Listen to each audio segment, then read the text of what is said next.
بسم اللہ الرحمن الرحیم۔ آپ کو اردو کی کتاب میں خوش آمدید۔ آج ہمارا سبق نمبر 4 ہے جس کا ہم آغاز کرنے جا رہے ہیں، جس کا نام ہے پاکستان کی جانباز بیٹی مریم مختار، جس کا پہلا حصہ ہے، اور پہلے حصے میں آج ہم قواعد کے بارے میں کچھ سیکھیں گے۔ سبق کے آغاز سے پہلے آج کے حاصلات تعلم یعنی SLO کو دیکھتے ہیں۔ آج کا ہمارا SLO ہے اسماء کی تذکیر و تانیث اور ضمائر کی تذکیر و تانیث کو سمجھ سکیں، یعنی اسم کب مذکر اور کب مؤنث استعمال ہوتا ہے، اور اسماء کی جگہ جب ہم ضمائر کا استعمال کرتے ہیں تو ضمائر کہاں پر مذکر اور کہاں پر مؤنث ہوتے ہیں۔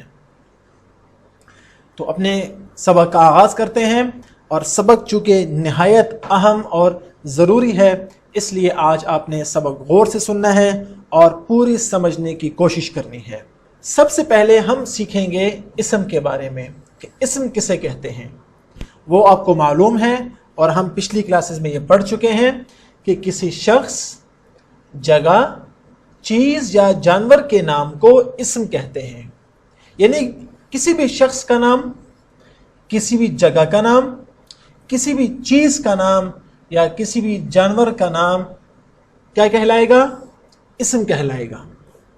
اور جنس کے لحاظ سے، یعنی جنس کے لحاظ سے اسم کی 2 اقسام ہیں، اس لیے کہ جنس یا نر ہوگی یا مادہ، یعنی میل یا فیمیل۔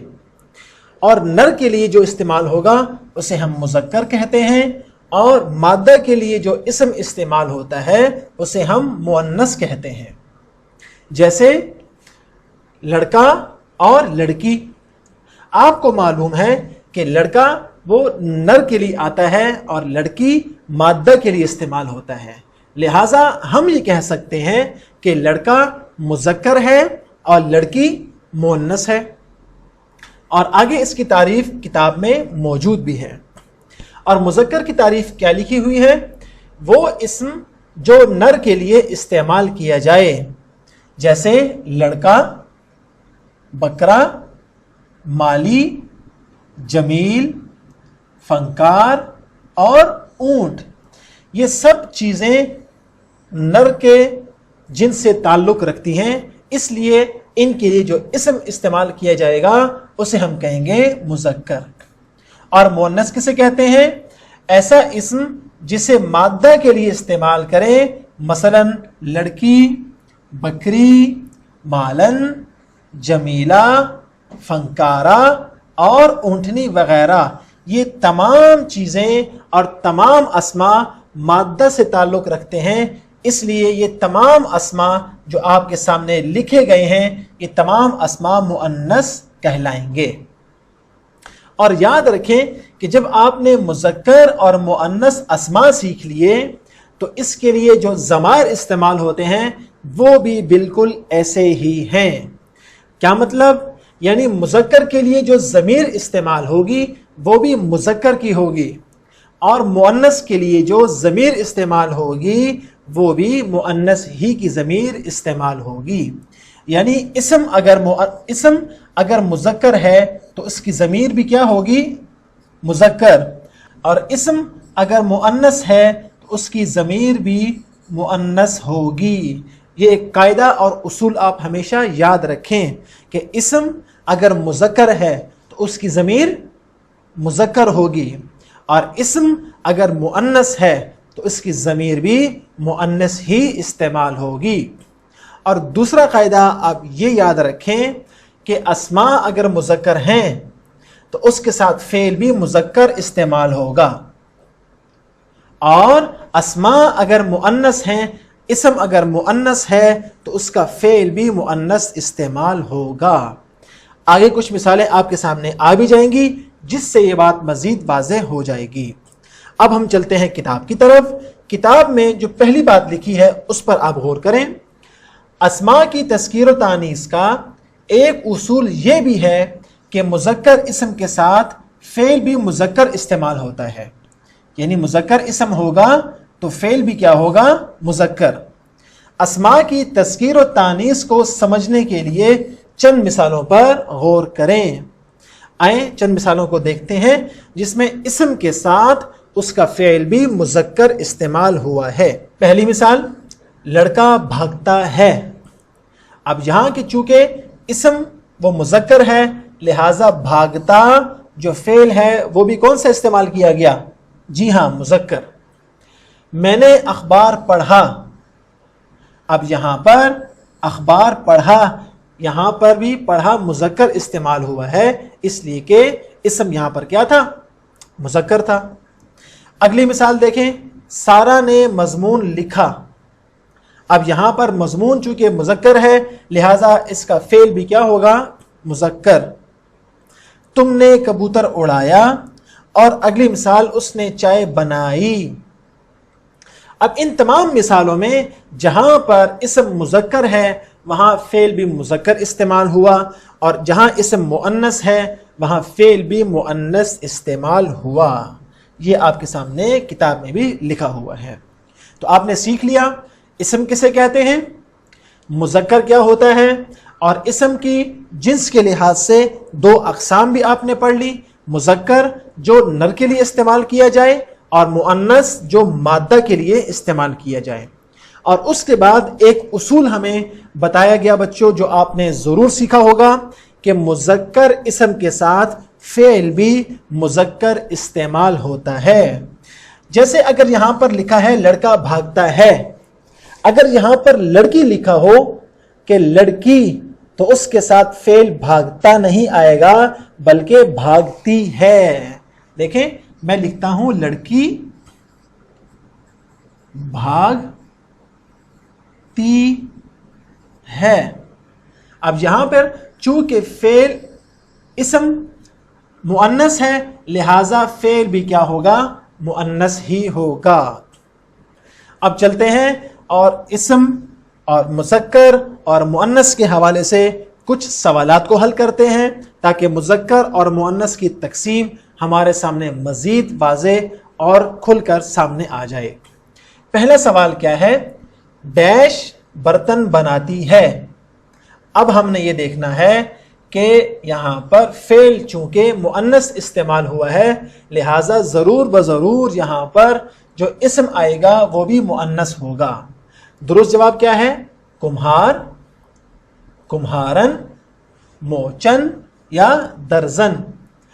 اب کمہار تو نہیں ہو سکتا اس لیے کہ یہ مذکر ہے، اور یہاں پر جو جواب آئے گا وہ مؤنث ہوگا، لیکن مؤنث بھی ہمارے سامنے تین ہیں، درزن، موچن اور کمہارن۔ درزن تو آپ کو معلوم ہے درزی کی مؤنث ہے جو کپڑے سیتی ہے، لہٰذا یہ نہیں ہو سکتا۔ موچن یہ مؤنث ہے موچی کی، لہٰذا یہ بھی نہیں ہو سکتا اس لیے کہ وہ جوتے سیتا ہے۔ اب ہمارے سامنے ایک جواب رہ گیا کمہارن، جو کہ اس کا درست جواب کہلائے گا۔ دوسرا سوال کیا ہے؟ ڈیش پودوں کو پانی دیتا ہے۔ اب یہاں پر دیتا مذکر ہے، لہذا ہمارا جواب بھی مذکر ہی ہونا چاہیے۔ ہمارا پہلا جواب ہے مالی، مالن، جوگی اور باقی۔ اب ہم دیکھتے ہیں کہ پودوں کو پانی تو جوگی نہیں دیتا، مالن بھی نہیں ہو سکتا اس لیے کہ یہ مؤنث ہے، تو ہم یہاں پر لکھیں گے مالی، جو اس کا درست جواب ہے۔ ہمارا تیسرا سوال کیا ہے؟ ڈیش میرے کپڑے سلائی کر لایا۔ ڈیش میرے کپڑے سلائی کر لایا۔ اب کپڑے سلائی کون کرتا ہے؟ موچی، نائن، درزی یا درزن۔ موچی تو ہو نہیں سکتا اس لیے کہ موچی کپڑے نہیں سیتا، نائن بھی نہیں ہو سکتا اس لیے کہ یہ مؤنث ہے، درزن بھی نہیں ہو سکتا اس لیے کہ یہ مؤنث ہے۔ اب یہاں پر درست جواب ہوگا درزی، اس لیے کہ لایا یہ مذکر ہے، لہٰذا درست جواب بھی مذکر ہونا چاہیے۔ سوال نمبر 4، میری ڈیش اچھا پڑھاتی ہیں۔ اب پڑھاتی مؤنث ہے فعل، تو یہاں پر جو درست جواب آئے گا اس کو بھی مؤنث ہونا چاہیے۔ تو پڑھاتا کون ہے؟ استانی، اور یہ مؤنث بھی ہے، لہٰذا یہ درست جواب کہلائے گا۔ اور آخری سوال ہے ہمارا، علی اپنے ڈیش سے ملنے گیا. اب اپنے یہ مذکر ہے لہذا خالی جگہ میں بھی مذکر ہی آئے گا. خالو، خالہ، ممانی یا نانی یہ تینوں جواب درست نہیں ہیں اس لیے کہ یہ تینوں مؤنث ہیں. ایک جواب درست ہوگا خالو، اس لیے کہ اگر مؤنث ہوتا تو یہاں پر کیا لکھا ہوتا؟ اپنی خالہ، اپنی ممانی یا اپنی نانی. لیکن چونکہ یہاں پر لکھا ہے اپنے جو کہ مذکر ہے لہذا درست جواب بھی خالو ہوگا جو کہ مذکر ہے.